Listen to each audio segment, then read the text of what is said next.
Everyone, I am Harshpreet और आप देख रहे हैं लॉ एट रीच। अगर आप इस चैनल पे नए हैं तो चैनल को सब्सक्राइब करना और बेल आइकन दबाना बिल्कुल मत भूलिएगा और वीडियो को लाइक ज़रूर कर दीजिएगा। तो जैसा कि हम सब जानते हैं कि 15 अगस्त 1947 को डेकेड्स के ब्रिटिशर्स के राज से हम लोग का भारत आज़ाद हुआ था और आज की डेट को यानी कि 15 अगस्त 2022 को हमारी आज़ादी को 75 साल पूरे हो गए हैं। तो चलिए इस आज़ादी के अमृत महोत्सव में अपने भारतीय संविधान के बारे में जानते हैं। जैसा कि आप लोगों में से काफ़ी लोगों को पता होगा और नहीं पता है तो अब जान लेते हैं कि हम लोग का भारतीय संविधान दुनिया भर के काफ़ी संविधानों से बोरो किया गया है। जहां इसमें कुछ फीचर्स यूएसए के कॉन्स्टिट्यूशन के हैं तो वहां कुछ फीचर्स यूके से लिए गए हैं। जहां कुछ फीचर्स कनाडा के हैं वहां कुछ फीचर्स रशिया के कॉन्स्टिट्यूशन के भी हैं। लेकिन इतना सब बोरो करने के बाद भी हमारे कॉन्स्टिट्यूशन की यूनिकनेस ख़त्म नहीं होती है, उसकी ट्रू स्पिरिट अभी भी अलाइव है।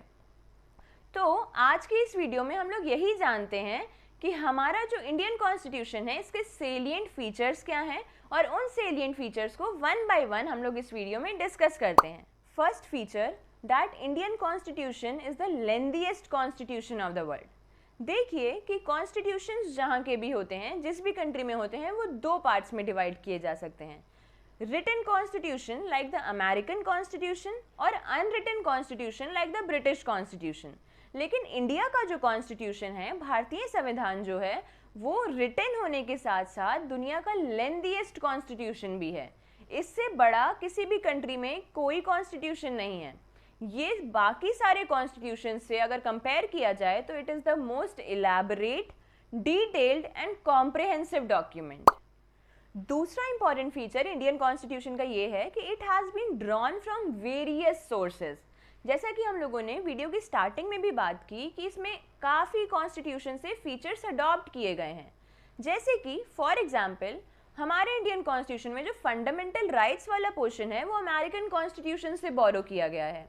जो DPSPs directive principles of state policy वाला पोर्शन है वो आयरिश कॉन्स्टिट्यूशन से बोरो किया गया है। और जो मेजर पॉलिटिकल चंक है हमारे कॉन्स्टिट्यूशन का, that has been derived from British constitution. इसी करके डॉक्टर भीमराव अंबेडकर जी ने भी इंडियन कॉन्स्टिट्यूशन के बारे में क्या कहा है। उन्होंने कहा है कि Indian constitution has been framed after ransacking all the known constitutions of the world. तीसरा important feature of Indian constitution is that it is a blend of rigidity and flexibility. देखिए, अब हम लोग जानते हैं कि अगर कोई कॉन्स्टिट्यूशन रिजिड है तो उसका क्या मतलब है और अगर कोई कॉन्स्टिट्यूशन फ्लेक्सिबल है तो उसका क्या मतलब है। अगर कोई कॉन्स्टिट्यूशन रिजिड है मतलब वो स्टिफ है, उसमें चेंजेस की कोई संभावना नहीं है, अमेंडमेंट्स हो ही नहीं सकते हैं, एक बार जो बन गया सो बन गया। और अगर कोई कॉन्स्टिट्यूशन फ्लेक्सिबल है तो इसका मतलब उसमें चेंजेस की संभावना है, उसमें समय के अनुसार, ज़रूरत के अनुसार अमेंडमेंट्स किए जा सकते हैं।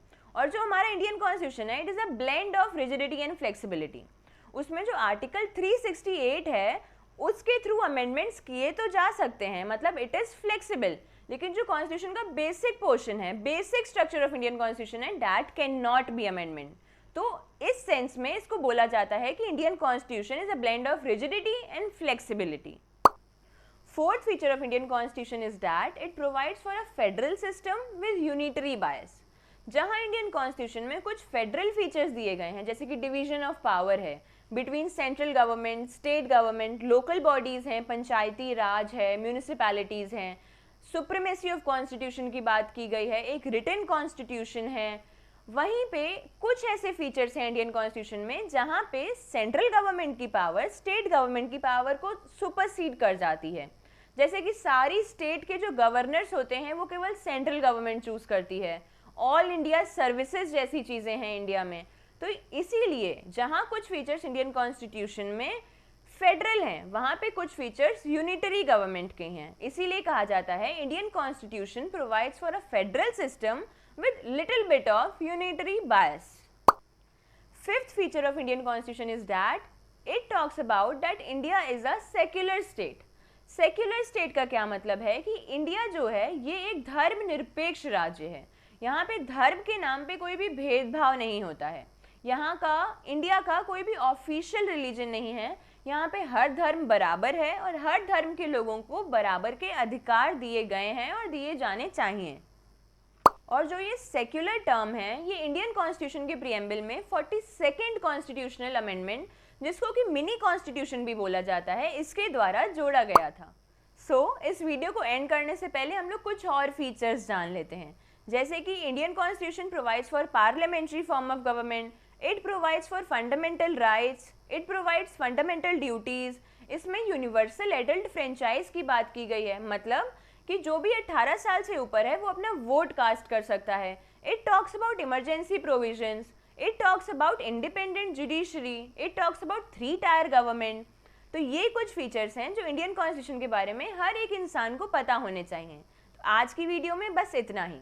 और आज आप लोग अगर ये वीडियो देख रहे हैं तो खुद से एक प्रॉमिस करिए कि जो भी नेशनल डेज होते हैं, जैसे कि 15 अगस्त स्वतंत्रता दिवस और 26 जनवरी यानी कि गणतंत्र दिवस, इस दिन को हम लोग केवल झंडा फहरा के मनाएंगे नहीं, अपने देश के बारे में कुछ ना कुछ जानकारी लेंगे और वो जानकारी दूसरों में बांटेंगे। तो आपने अगर ये वीडियो देख ली है तो अपने दोस्तों में, अपने फैमिली मेम्बर्स में ये वीडियो ज़रूर शेयर करिएगा, ताकि उनको भी अपने भारतीय संविधान के बारे में कुछ नॉलेज मिल सके और वो आगे अपने दोस्तों में वो नॉलेज बांट सकें। Thank you and have a nice day.